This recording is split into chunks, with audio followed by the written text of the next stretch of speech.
할렐루야. 오늘은 사도행전 23장 말씀입니다. 공회 앞에 선 바울의 당당한 모습을 볼 수가 있겠습니다. 성전에서 일어난 큰 소요 사태로 인해서 바울이 하나님의 율법과 그리고 성전을 모독했다. 이러한 말도 안 되는 그런 죄를 이제 바울에게 덮어 씌워서 바울을 싫어하고 예수를 싫어하는 그 무리들이 바울을 이제 죽이려고 하는 것입니다. 그래서 천부장이 즉시 군대를 파견해서 바울을 구원해내게 됩니다. 무슨 일로 이렇게 유대인들이 큰 소동을 일으키며 난리가 났는지 바울을 신문하고자 했죠. 그런데 바울은 로마 시민권자입니다. 로마 시민권을 갖고 있는 이 바울은 이 시민권이 큰 역할을 하게 되는 것입니다. 로마 시민권을 가진 사람을 함부로 대우해서는 안 됩니다. 로마 제국 안에서 그만큼 대단한 지위를 갖게 해주는 겁니다. 나면서부터 시민권자였습니다. 그래서 정식 재판을 통해서 반드시 그 죄나 그 죄에 대한 책임을 물어야 되는 것이지 감정적으로나 또 어떤 다른 이유에서 함부로 인권을 그렇게 함부로 해서는 안 되는 겁니다. 자, 그래서 천부장은 바울을 이 유대인들의 그 폭력적인 그런 위기의 상황에서 바울을 구원해내는 거죠. 그리고 바울을 바로 어디입니까?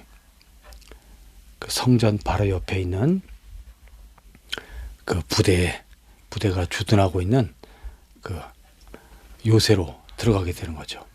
그 요새로 들어갈 때 안토니오 요새 들어갈 때 바울이 층계해서 그 계단 위에 서서 이제 백성들에게 연설을 할 수 있게 해달라고 부탁을 하죠. 연설을 쭉 하게 됩니다.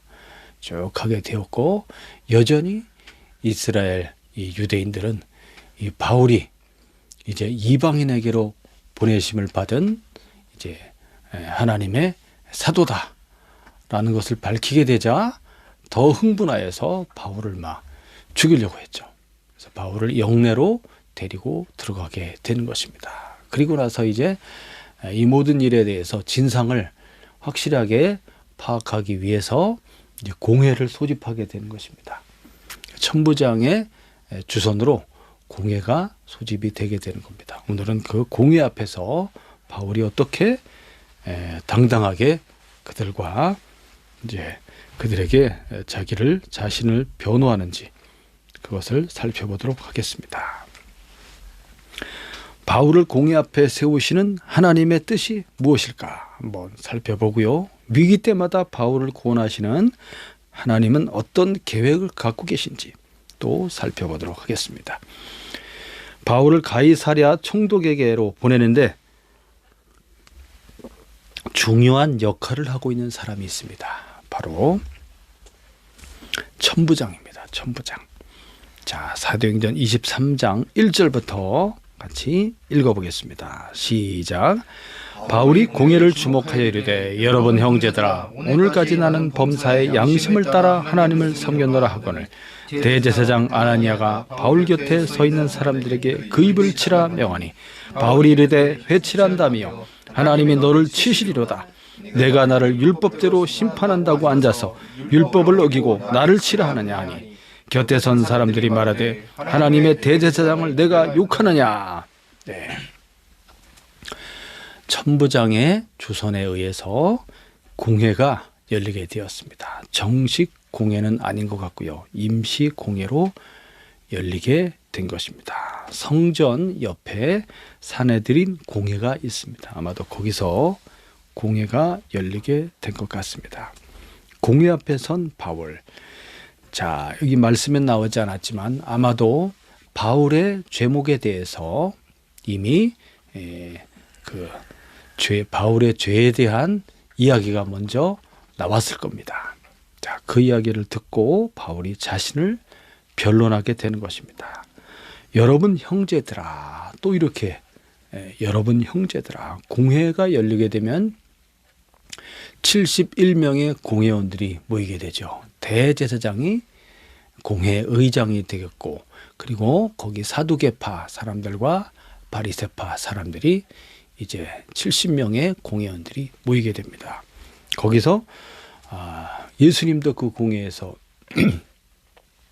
재판을 받게 되었죠. 정식 재판이 아닌 그렇게 재판을 받게 되었는데, 그 공회원들 앞에서 바울이 그들을 향하여 여러분 형제들아 이렇게 말했습니다. 이것은 일반적인 인사말인데 하나님 앞에 당당하고 떳떳한 그런 바울의 모습이 보여지게 되는 겁니다.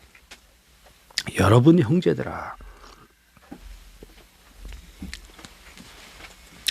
자기를 지금 공박하고 그 짓지도 않은 죄를 이제 덮어 씌우는, 어떻게든지 바울을 그 자리에서 끌어내려서 죽이려고 하는 그런 강한 권력을 가진 그런 공회 앞에서 바울의 모습이 당당하다는 겁니다. 당당하다. 자, 그러면서 뭐라고 말합니까? 오늘까지 나는 범사의 양심을 따라 하나님을 섬겼노라. 양심을 따라 하나님을 섬겼노라.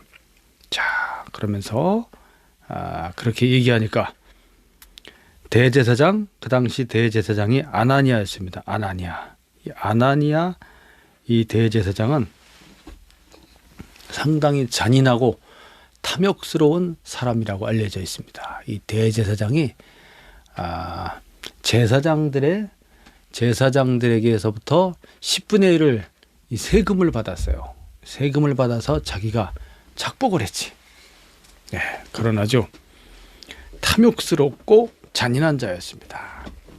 바울이 나는 범사에 양심을 따라 하나님을 섬겼습니다. 하나님의 법대로 아무 흠이 없이 하나님의 말씀대로, 하나님의 뜻대로, 하나님의 법대로, 그런 말이에요. 이게 하나님의 율법대로 하나님을 잘 섬겨왔습니다. 이렇게 말하니까 확 화가 난 거죠. 무슨 소리를 하는 거야. 율법을 무시하고 할례를 받지 못하게 하고, 그리고 성전을 모독한 네가 양심을 따라 하나님을 섬겼다고 존업의 입을 쳐라, 이렇게 된 거예요. 그 입을 치라 명령했죠. 그 입을 쳐라. 이 장면에서 예수님이 대제사장 그 안나스의 집에 갔을 때, 안나스가 그때도 정식 재판이 아니었습니다. 밤에는 재판을 안 해요. 공회가. 대제사장의 집으로 끌려가서 아나니아가 예수님한테 이렇게 물어봤죠. 너의 제자들은 누구며 너는 그들에게 무엇을 가르쳤느냐? 지금 말해봐라. 이렇게 물어봤어요. 그랬더니 예수님이 내가 은밀하게 가르친 것도 아니고 많은 사람들 앞에서 공회에서 성전에서 가르쳤는데 뭘 지금 또 얘기를 하라고 하느냐? 응? 그들에게 물어봐라. 이렇게 하니까 그랬더니 밑에 사람이 어떻게 했습니까? 대제사장의 그 수하가 예수님의 뺨을 팍 때렸어요. 뺨을 때렸어. 지금 이 장면에서도 그 입을 쳐라 이렇게 말하죠. 그래서 대제사장이 그의 수하에게 명령하는 겁니다. 입을 치고 뺨을 치는 것은 아주 인격을 모독하는 거예요. 모욕을 주는 겁니다. 그 입을 쳐라. 입을 치면 어떻게 하겠다는 거예요? 응? 말하지 말라. 말 못하게 하는데 말 못하게. 그 입을 때리라. 뭐 여기 막 입을 맞아갖고 여기 막 피투성이 돼갖고 말 어떻게 해. 그렇죠. 아주 모독하고 잔인한 그런 모습이 나타나는 겁니다. 그랬더니 바울이 3절에서 회칠한다며 하나님이 너를 치시리로다. 강하죠. 강하게 반격합니다. 회칠한다며.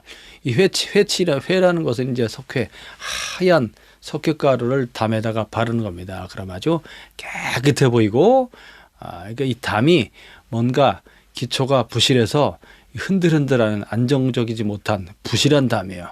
근데 거기다 하얀 회칠을 싹 하니까 튼튼해 보이지. 실제로는 부실한 안정적이지 못한 그런 상태를 가리키는 겁니다. 예수님께서도 서기관 바리새인들에게 뭐라고 말했습니까? 회칠한 무덤이여, 이렇게 말했지. 회칠한 무덤. 무덤 속에는 그 속을 파본 뭐가 있습니까? 썩은 냄새나는 시신이 들어있지. 시체가 시신 썩은 그런 뼈들 막 이런 게 들어있지 않습니까? 그런데 겉은 하얗게 칠해놓으니까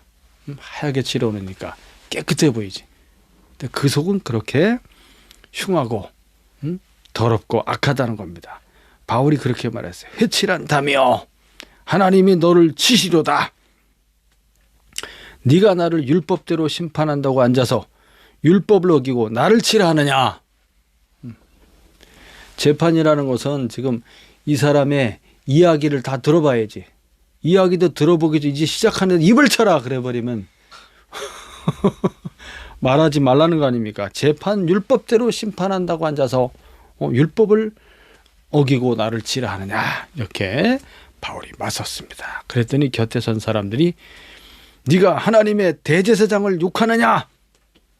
그 사람이 대제사장이었던 거예요. 근데 바울이 몰라봤어.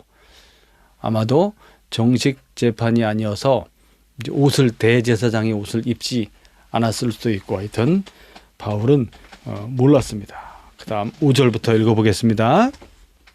시작. 바울이 이르되 형제들아, 나는 그가 대제사장인 줄 알지 못하였노라. 기록하였을 때 너의 백성의 관리를 비방하지 말라 하였느니라 하더라.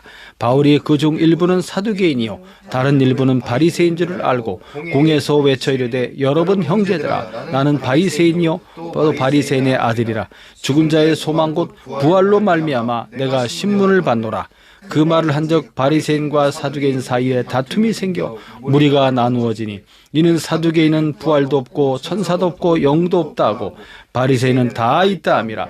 크게 떠들세 바리새인 편에서 몇 서기관이 일어나 다투어 이르되 우리가 이 사람을 보니 악한 것이 없도다. 혹 영이나 혹 천사가 그에게 말하였으면 어찌하겠느냐 하여 큰 분쟁이 생기니 천부장은 바울이 그들에게서 찢겨질까 하여 군인을 명하여 내려가 무리 가운데서 빼앗아 가지고 영내로 들어가라 하니라. 예. 바울은 그가 대제사장인 줄을 알지 못하였다, 이렇게 말하면서 지금 모인 그 공회원들 중에 일부는 사두개인이고 다른 일부는 바리새인이다라는 것을 바울이 알고 있죠. 대부분 공회원들 중에는 사두개인이 많습니다. 바리새인보다 사두개인이 많고 두 파로 갈라져 있다는 것을 바울이 알고 있었기 때문에, 그리고 지금 이미 바울의 죄를 정해놓고 바울을 심판하려고 하는 것입니다. 그것을 알고 있기 때문에 바울이 그들의 어떤 두 부류의 이제 문제점을 짚어서 바울이 이야기한 겁니다. 무엇을 말했냐면 죽은 자의 소망 곧 부활로 말미암아 내가 지금 신문을 받고 있다 하는 것을 얘기합니다. 죽은 자의 소망, 부활에 대해 부활 맞죠? 예수 그리스도의 십자가의 죽으심과 그의 부활로 말미암아, 부활로 인해서 그가 하나님의 아들이신 것이 이제 확증되었고 수많은 사람들이 그리스도의 부활을 목격하였으며 그가 참 메시아요 그리스도이신 것을 이제 깨닫게 된 것입니다. 그래서 그리스도의 부활, 그리고 예수를 믿는 모든 성도들이 이제 앞으로 받을 그 부활, 다시는 죽지 않는 몸의 변화, 그리고 그리스도께서 이제 승천에 올라가신 하나님의 나라, 그 나라로 들어가게 될 겁니다. 부활과 천국의 소망, 이것으로 인하여서 바울이 지금 신문을 받고 있는 게 맞죠. 자, 그랬더니만은 여기서 두 이 파가 서로 논쟁이 일어나게 됩니다. 바리새파와 사두개파. 자, 여기서 보면 사두개인들은 무엇이 없다고 말합니까? 부활도 없고 천사도 없고 영도 없다. 근데 바리새인들은 다 있다. 이렇게 서로가 다른 거예요. 사두개파와 바리새파가 어떻게 생겨났는지 그것을 먼저 그 배경을 좀 알아야 되겠습니다. 자, 이제 이스라엘 나라가 멸망을 당하고 바벨론으로 끌려가게 되죠. 그리고 나서 이제 페르시아가 등장하게 되고 70년 만에 이제 돌아오게 되죠. 그리고서 이제 페르시아도 멸망을 하고 알렉산더 대왕의 헬라 제국이 마게도냐 헬라 제국이 서게 되는 것입니다. 그러면서 헬라의 문화권 속에서 이제 이스라엘 사람 흩어진 유대인들이 살아가게 되는 것입니다. 예수님이 오시기 전 그러니까 176년 바로 그때쯤 돼서 무슨 일이 일어나게 되냐면 헬라의 그 제국이 이제 알렉산더 대왕이 죽고 크게 세 덩어리로 나라가 쪼개지게 됩니다. 그래서 소아시아 지역과 바벨론, 페르시아, 파키스탄 그리고 시리아와 이제 이스라엘 지역까지 그 한 덩어리를 이제 셀류쿠스라는 왕조가 차지하게 되고 이집트는 프톨레미아 왕조가 차지하게 되죠. 자, 이렇게 되면서 셀류쿠스 그 왕조가 차지하고 있는 바로 그 헬라의 그 문화가 이스라엘 쪽으로 이제 유입되어서 들어오게 됩니다. 그래서 이방 신을 섬기고 우상을 숭배하며 그런 헬라의 이방 문화를 이제 이스라엘이 그것을 이제 받아들이지 않는 거지. 맞지 않으니까. 그러면서 하시딤이라는 그런 경건한 집단이 생겨나요. 하시딤. 그래서 헬라의 문화를 이제 배격하고 그다음에 이스라엘의 성전 중심의 이제 율법과 제사 그러한 신앙적인 회개 운동을 이제 하기 시작하죠. 근데 그 안에 크게 여러 부류가 같이 들어 있는 거예요. 같이 들어 있으면서 그 셀류쿠스 왕조의 에피파네스 안티오쿠스 4세라는 왕이 나옵니다. 시리아의 왕인데 안티오쿠스 4세 그 왕이 이스라엘의 성전에다가 제우스 신상을 이제 세우게 되는 거예요. 왜냐하면 이스라엘 이 나라를 완전히 제압하기 위해서 제우스 신상을 세우고 돼지를 잡아서 돼지의 피를 이제 희생 제물로 바치고 그 다음에 제사장들에게 돼지고기를 먹게 하는 거지. 이렇게 강력하게 그리고 이것을 지키지 않으면 전부 죽이는 거야. 안식일을 지키지 못하게 하고 그 다음에 제사를 완전히 이방신에게 드리는 것처럼 제우스 신상을 세워놓고 돼지를 잡아서 그것을 희생제물로 바치게 하고 그 다음에 돼지고기를 먹게 하는 거죠. 갈 수 있겠습니까? 그래서 여기서 이제 큰 반발이 일어나게 되고 마따디아라는 제사장이 이제 앞장서서 그것을 행하는 그 왕의 관리들을 갖다가 죽여버립니다. 죽여버리고 그 재단을 다 우상 재단을 엎어버리고 이러면서 이제 큰 전쟁이 일어나게 되는 거예요. 이해하시겠어요? 전쟁이 일어나게 되는 거야. 자, 이렇게 되면서 마따디아라는 이제 그 사람 제사장이 시작해서 그 아들이 마카비라는 사람이 있어요. 마카비에 의해서 마카비 왕조가 시작이 되는 거예요. 그래서 이스라엘이 헬라 제국으로부터 독립을 하게 됩니다. 독립. 자, 그렇게 될 때 이제 그 하시딤이라는 경건한 집단의 그 회개 운동이 있었는데 그들이 이제 마카비 그 제사장 가문과 이제 연합해서 나라를 세우게 되고 이렇게 되는 거죠. 근데 그 안에 이 사두개파라는 사람들이 있어요. 이 사람들은 다윗 시대의 대제사장이었던 사독의 후예다라고 생각하는 그런 제사장들의 그룹입니다. 근데 이 사람들은 숫자가 많지는 않았어요. 많지는 않았지만 그 제사장 가문의 어떤 부를 가지고 있었어요. 이 사람들이 부자들입니다. 부자이면서 소수의 귀족 계급이었어요. 귀족 계급. 이 사람들은 대단히 그들의 신앙은 보수적이야. 그래서 모세 오경 외에는 다른 것은 성경으로 인정하지 않습니다. 모세 오경만 보는 거야. 그래서 모세 오경에 부활도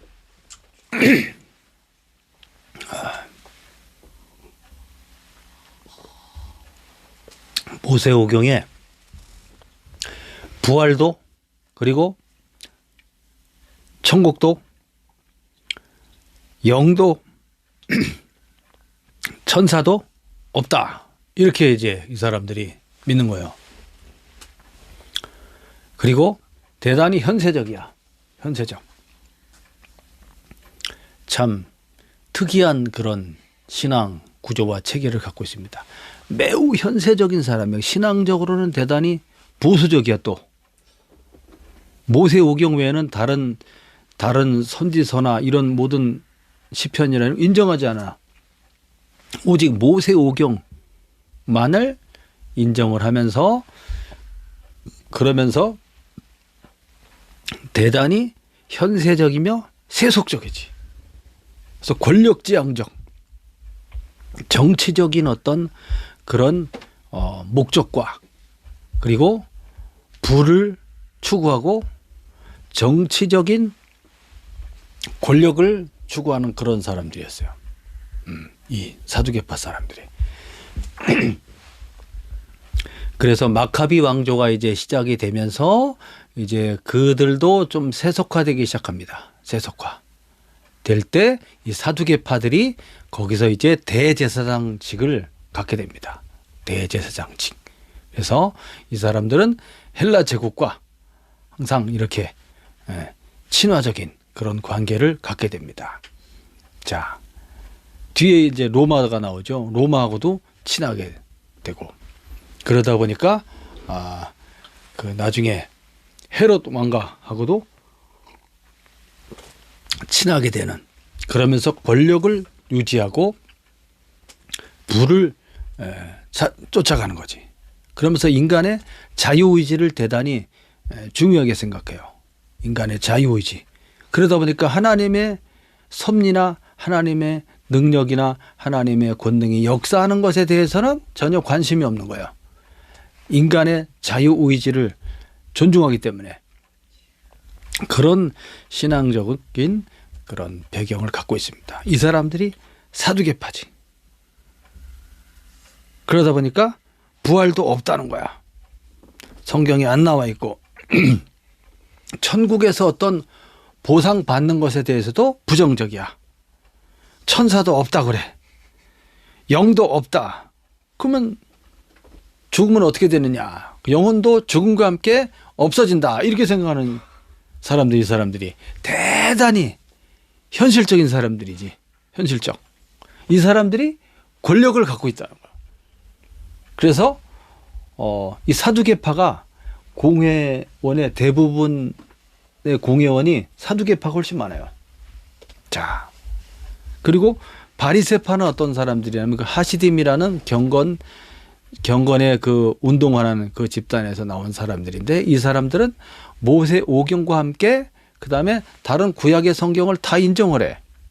그러면서 천사도 부활도 영도 천국의 보상도 다 인정을 하는 그런 사람들입니다. 그런 사람들이면서 이 사람들은 평민이었어요. 평민. 그 당시 팔레스타인에 이 바리새인들이 6천 명 정도가 있었다고 합니다. 바리새인들. 자, 그래서 이 사람들은 율법과 그리고 제사, 성전 중심의 제사와 율법, 이런 것들이 제사장들에게 요구하는 그런 어떤 율법의 기준을 일반 백성들에게까지 다 그것을 적용시키려고 하는 또 그런 생각을 갖고 있었던 거죠. 자, 그래서 무거운 짐을 백성들에게 지운다. 자, 자기들은 지고 가지 않으면서 그런 부류가 바로 바리새파가 되겠습니다. 평민이면서 이 사람들의 보통 직업은 뭐였냐면 옷감을 짜는 직조라든지 수궁의 품을 생산하는 그런 직업을 갖고 있었죠. 그리고 일반 평민이었다는 거. 정치 권력에 대해서는 별로 관심이 없어요. 이 사람들은 어떻게 하면 율법적인 삶을 잘 해나갈 수 있을까, 그거를 항상 생각하는 사람들이었죠. 그래서 사도 바울도 자기도 바리새인이라고 말하지 않습니까? 바리새인 중에 바리새인이었다. 그래서 사도 바울이 가진 직업 하나가 뭐였습니까? 천막 만드는 일을 했다고 그랬잖아요. 이 바리새파 사람들이 주로 하는 일인 것 같아요, 이게. 그러면서 일반 바리새파 사람, 바리새인하고 율법학자하고는 또 다릅니다. 율법학자, 사도 바울은 그 율법학자죠. 서기관. 이 사람들은 특별한 그런 이제 율법 서기관 학교에서, 기관에서 교육을 받은 사람들입니다.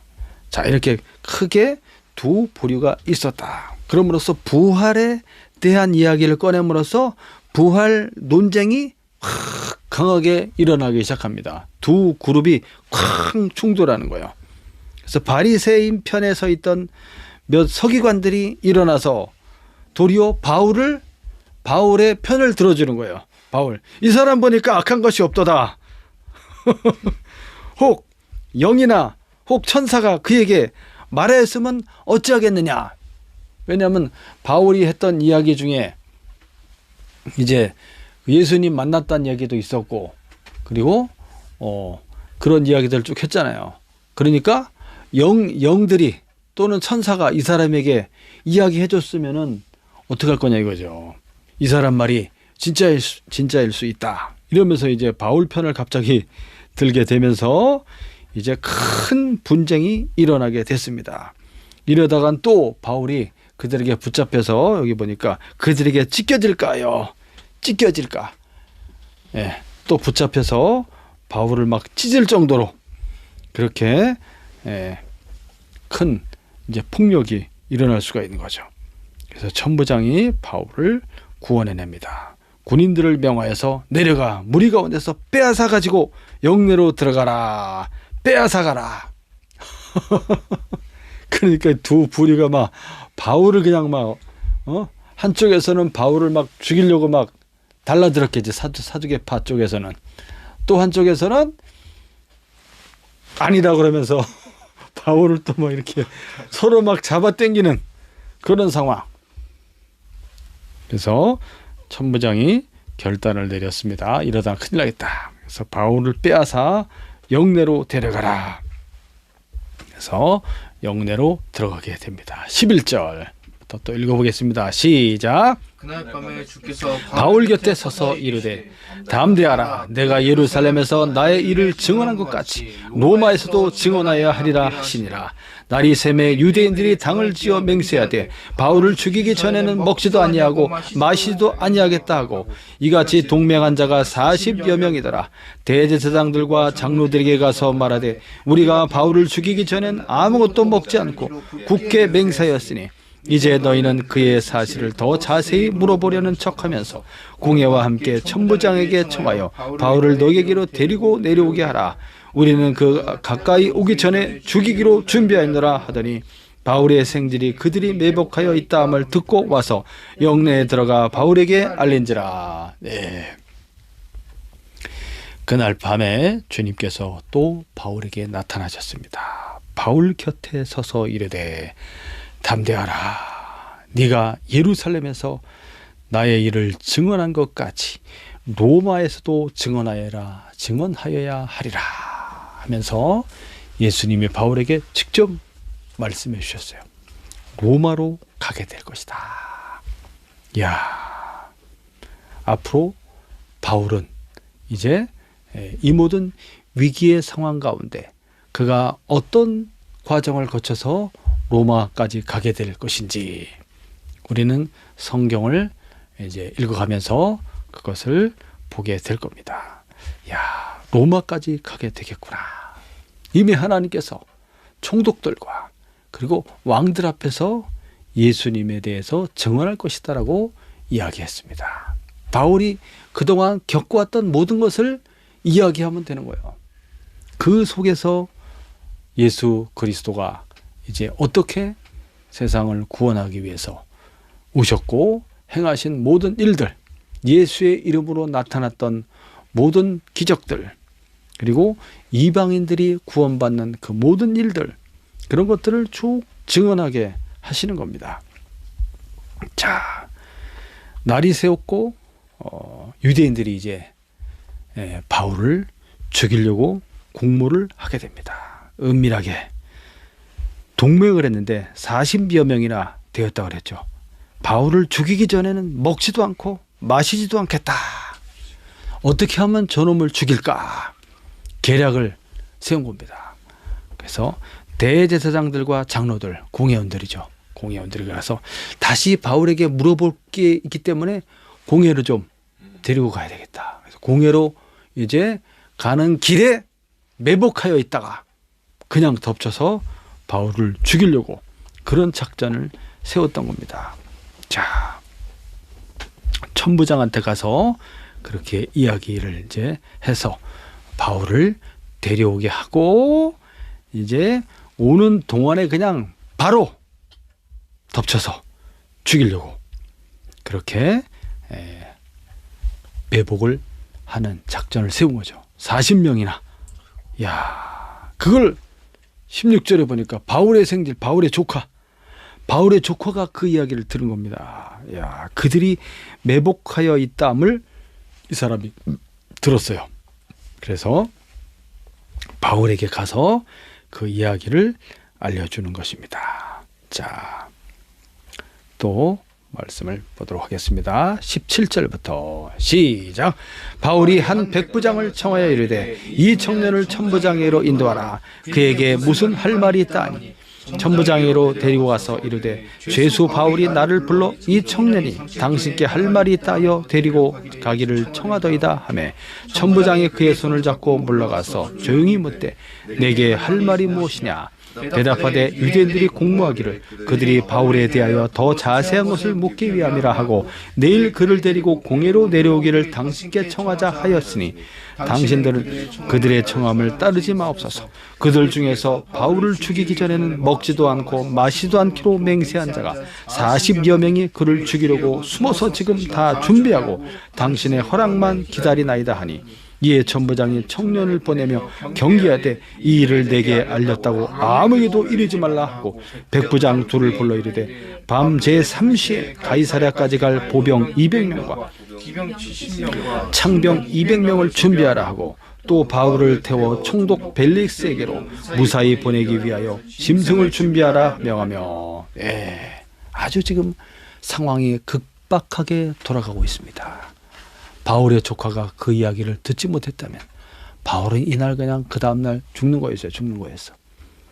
자, 여기서 하나님께서 바울을 구원해내시고 그를 특별히 로마까지 보내셔서 황제 앞에서 이제 예수 그리스도 복음을 증언하게 하시고 로마에 있으면서 이제 바울이 복음 전도를 또 하게 되는 것입니다. 그래서 최고의 제국의 그 심장부인 로마로 들어가서 거기서 복음을 전하게 하시려는 그것이 하나님의 계획이었습니다.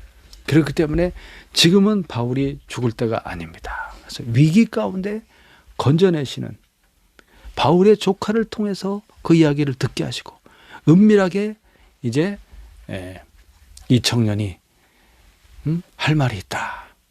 무슨 말인지는 얘기를 안 해주고 이 정보가 새 나가면 안 되기 때문에 백부장을 불러서 내 조카인데 지금 특별히 할 말이 있다. 천부장에게 좀 안내해 주시오. 천부장이라고 갔더니 왜 들어주냐면 바울이 로마 시민권자이기 때문에 그렇습니다. 자, 그래서 할 말이 무엇이냐 하면서 그 청년의 손을 잡고 조용히 물어봤습니다. 그랬더니 조용하게 이야기를 한 거죠. 지금 유대인들이 40명이나 지금 매복해서 바울을 죽이려고 하고 있습니다. 그래서 공회원들이 이제 할 말이 물어볼 게 있다고 하면서 공회로 데리고 와달라고 할 때 절대 가면 안 됩니다. 큰일 납니다. 그것을 미리 이야기해 준 거죠. 그래서 천부장이 그것을 알아듣고 백부장 2명을 불러서 밤 제3시면 밤 9시입니다. 밤에 급하게 가이사랴, 예루살렘에서 100km 떨어져 있습니다. 항구 도시, 헤롯 대왕이 세운 인공 항구를 만들어서 황제를 기원하면서 만든 그 도시입니다. 아주 너무너무나 멋지고 아름다운 그런 가이사랴 항구 도시를 만들어 놓고 거기에다가 헤롯이 궁전을 세워놨어요. 헤롯 궁전. 그 헤롯 궁전이 로마의 총독이 사용하고 있습니다. 로마 총독부가 사용하고 있죠. 그래서 가이사랴에 거기에 로마 총독부가 있고 총독 벨릭스가 거기 있습니다. 그래서 이제는 여기 있다가는 이 로마 시민권자인 바울이 죽게 생겼으니까, 그러니까 로마 시민에 대한 우대가 대단한 것입니다. 그래서 그를 총독에게로 보내야 되겠다 결정한 거죠. 그래서 군사를 보내는데 보병 200명, 기병, 말탄 기병 70명, 창을 든 창병 200명, 470명이 호위하여 이 한 사람을 지키기 위해서 먹지도 않고 마시지도 않고 바울을 죽이겠다고 하는 자가 40명이니까 지키기 위해서, 이야, 이렇게 해갖고 이제 바울을 보내게 되는 것입니다. 그래서 태워서 갈 말도 준비해갖고 가는 겁니다. 자, 그 다음 보겠습니다. 25절부터 시작. 또 이 아래와 같이 편지하니 일렀을 글라우디오 루시아는 총독 벨릭스 가깝게 문안하나이다. 이 사람이 유대인들이 잡혀 죽게 된 것을 내가 로마 사람인 줄 알고 군대를 거느리고 가서 구원하여다가 유대인들이 무슨 일로 그를 고발하는지 알고자 하여 그들의 공회로 데리고 내려갔더니 고발하는 것이 그들의 율법 문제에 관한 것뿐이요 한 가지도 죽이거나 결박할 사유가 없음을 발견하였나이다. 그러나 이 사람을 해하려는 간계가 있다고 누가 내게 알려주기로 곧 당신께로 보내며 또 고발하는 사람들도 당신 앞에서 그에 대하여 말하라 하였나이다 하였더라. 네. 여기 이제 그 천부장의 이름이 등장합니다. 이름이 뭐라고 되어 있습니까? 글라우디오 루시아. 이름이 루시아고, 루시아인데 이 사람이 그 시민권을 샀다고 그랬죠. 시민권을 돈 주고 살 때 이 사람은 헬라 사람이었습니다. 시민권을 살 때 그 당시에 황제 이름을 앞에 쓰게 되어 있어요. 그 당시 황제가 로마 4대 황제인 글라우디오입니다. 클라우디우스. 그래서 그 앞에 글라우디오 황제 이름을 쓰고 자기 이름을 쓰는 겁니다. 글라우디오 루시아는 총독 벨릭스 가깝게 문안하나이다 하면서 자초지종을 쫙 썼습니다. 여기서 총독 벨릭스는 누구냐면 안토니우스 벨릭스입니다. 안토니우스 벨릭스. 그래서 이 사도행전을 쓰고 있는 사람은 의사 누가입니다. 의사 누가. 이 말씀이 진실하며 지금 쓰고 있는 이 모든 행적들이 정확하다는 것을 알려주는 거예요. 그 당시 총독이 누구였는지, 천부장이 어떤 사람, 다 이름을 쓰지 않습니까? 그 다음에 이런 것들을 통해서 그 당시에 그런 기록들과 문서들과 정황들이 딱 맞게 되는 거예요. 중요합니다. 총독 벨릭스, 이 사람은 그 황제 어머니의 종이었어요. 이 사람이 황제 어머니. 그 어머니가 안토니아인데 안토니아. 안토니아에 의해서 노예에서 해방돼서 자유인이 됩니다. 그래서 이제 그 앞에 어머니 그 황제 어머니 이름을 따서 안토니우스가 붙고 이름은 벨릭스죠. 벨릭스. 근데 이 사람이 이제 출세를 하게 된 거예요. 이 사람이 형도 있어요. 둘 다 노예였는데 황제에게 잘 보이게 돼서 출세를 해갖고 유대 총독까지 되게 된 거예요. 이 사람이. 근데 대단히 잔인하고 음탕하였다. 그래서 부인이 여러 명이에요. 부인이. 두 번째 부인이 유대인이었습니다. 드루실라. 헤롯 아그리파 1세의 딸입니다. 헤롯 아그리파 1세의 딸이었죠. 헤롯 아그리파는 그 사도 누굽니까? 야고보. 사도 야고보를 칼로 죽인 자가 바로 헤롯 아그리파지. 헤롯 아그리파. 그랬다가 뭐 그냥 막 자기가 뭐 신이나 된 것처럼 막 이렇게 막 신이 강림했다고 막 추앙하자. 그래서 그것을 하나님께 영광을 돌리지 않았다가 그 교만으로 인해서 벌레가 먹어서 죽었다고 되어 있어요. 벌레. 그래서 이 장기에 어떤 세균 바이러스가 침투해가지고 막 썩어가지고 5일 동안 극심한 고통 속에 있다가 죽었다고 되어 있습니다. 급사했어요. 급사. 그 사람이 헤롯 아그리파입니다. 하나님의 귀한 사도를 갖다가 야고보 사도를 죽였지. 자, 그 총독 벨릭스에게 이제 편지를 쓴 겁니다. 편지를 써서 이 사람은 로마 사람인 것을 알았습니다. 근데 이 유대인들이 자꾸 이 사람을 죽이려고 하는데 알아보니까 특별한 제목이 없다는 거예요. 그들의 종교적인 어떤 율법에 관한 문제뿐이지 결박을 하거나 그 다음에 죽이거나 할 특별한 사유를 발견하지 못했습니다. 그럼에도 불구하고 이 바울을 죽이려고 이렇게 매복하고 이런 모략과 관계가 있는 것을 제가 알게 되었고, 그래서 당신에게 이 사람을 보냅니다. 그리고 이 바울을 모함하며 고발하는 그 공회원들도 이제 그쪽으로 보낼 테니까 현명하신 총독 각하께서 잘 판결해 주시기를 바랍니다 하면서 편지를 딱 쓴 거예요. 편지를. 이야, 대단하죠? 바울이 이렇게 대단한 사람입니다. 그 다음 31절부터 보겠습니다. 시작. 보병이 명을 받은 대로 밤에 바울을 데리고 안디바드리에 이르러 이튿날 기병으로 바울을 호송하게 하고 영내로 돌아가지라. 그들이 가이사랴에 들어가서 편지를 총독에게 드리고 바울을 그 앞에 세우니 총독이 읽고 바울더러 어느 영지 사람이냐 물어 길리기아 사람인 줄 알고 이르되 너를 고발하는 사람이 오거든 내 말을 들으라 하고 헤롯궁에 그를 지키라 명하니라. 안디바드리 여기는 예루살렘에서 한 60km 지점에 있고요. 가이사랴와 예루살렘의 중간 지점 정도가 되겠습니다. 자, 그래서 이제 그 편지를 읽어보고 이 총독이 이제 너를 고발하려고 하는 그 공회원들이 올 때까지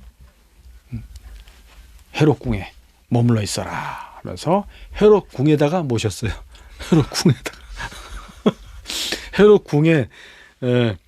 헤롯궁이 이제 총독의 관저죠.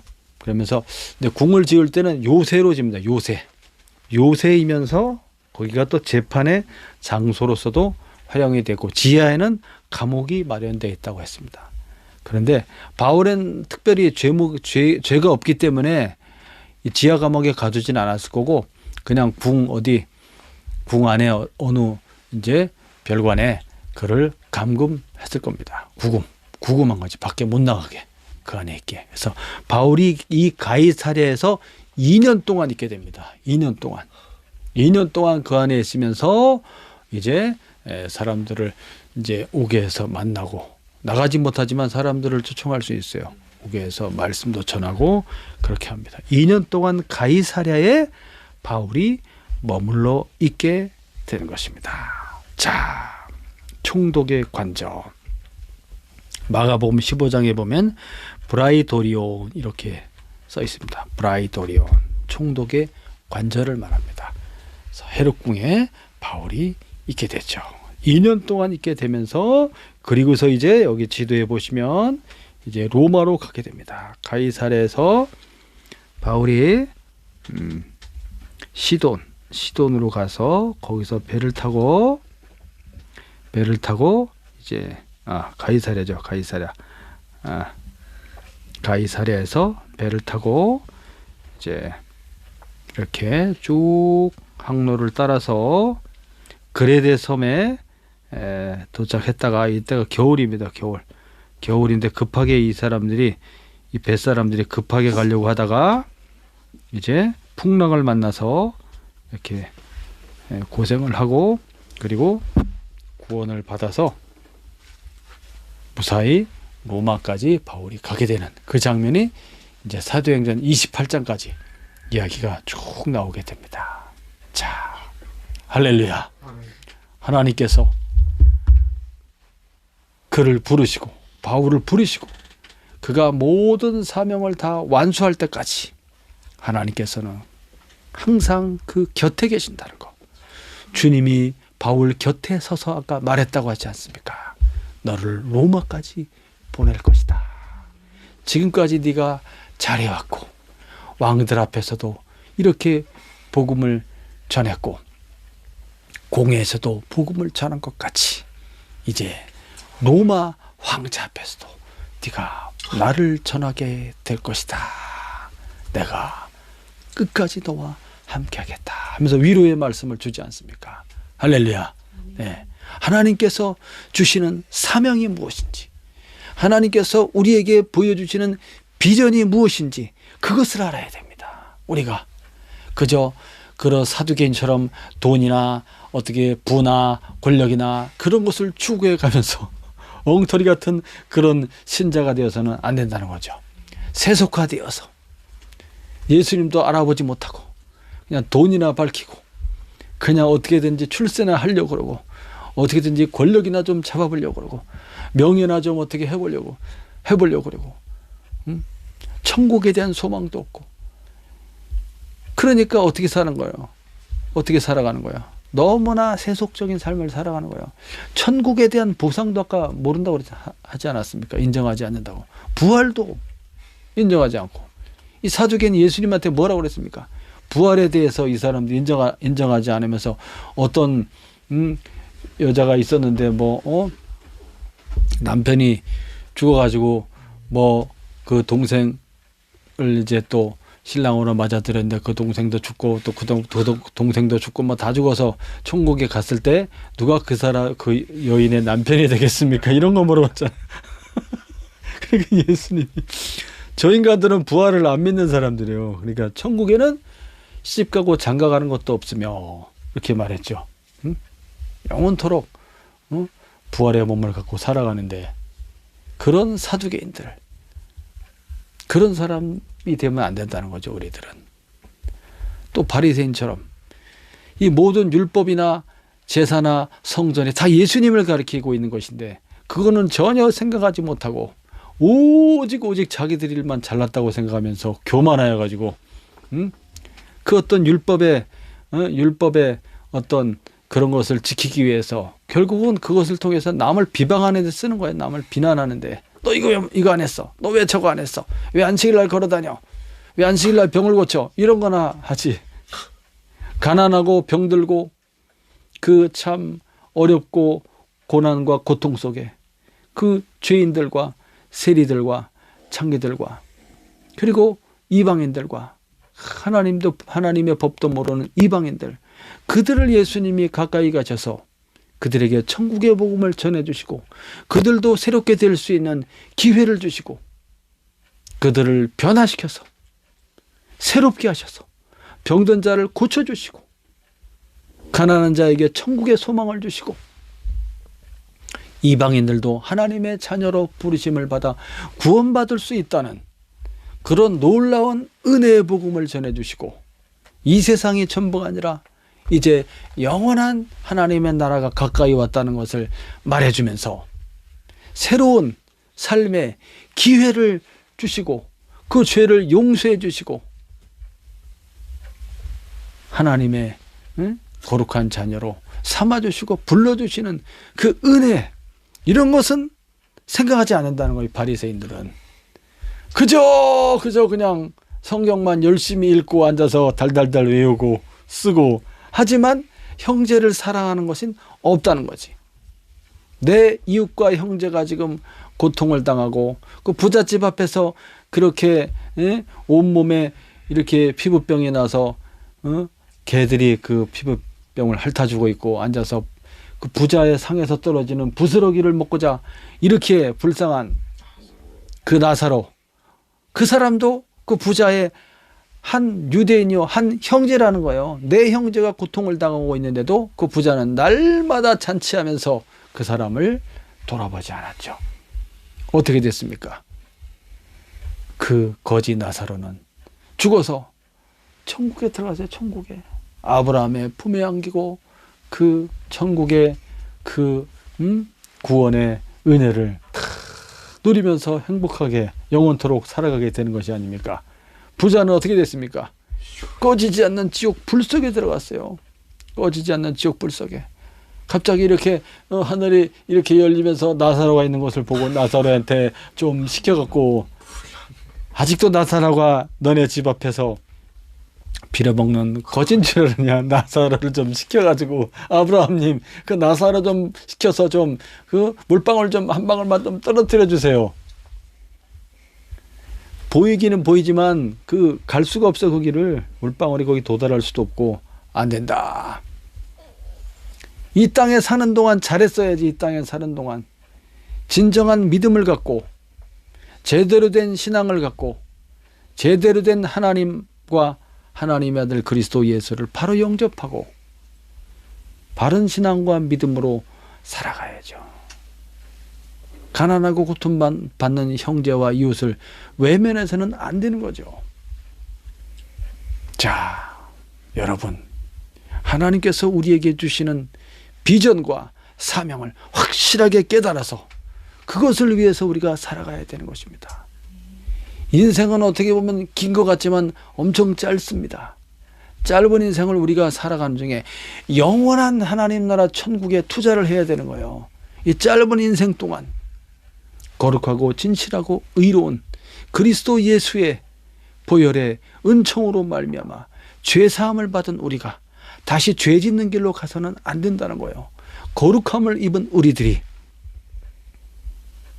우리 주 예수님처럼 남을 위해 희생하고 봉사하는 삶을 살아가야 되는 것입니다. 진리의 말씀 가운데 영원한 하나님의 나라와 구원과 천국과 부활과 은혜를 베풀어 주신 그 하나님의 나라 천국을 소망하면서 우리가 이 땅에 살아가는 동안 가치 있는 삶을 살아가야 되는 것입니다. 말씀대로 바르게 살아가야 되는 것입니다. 거룩한 삶을 살아가야 되는 것입니다.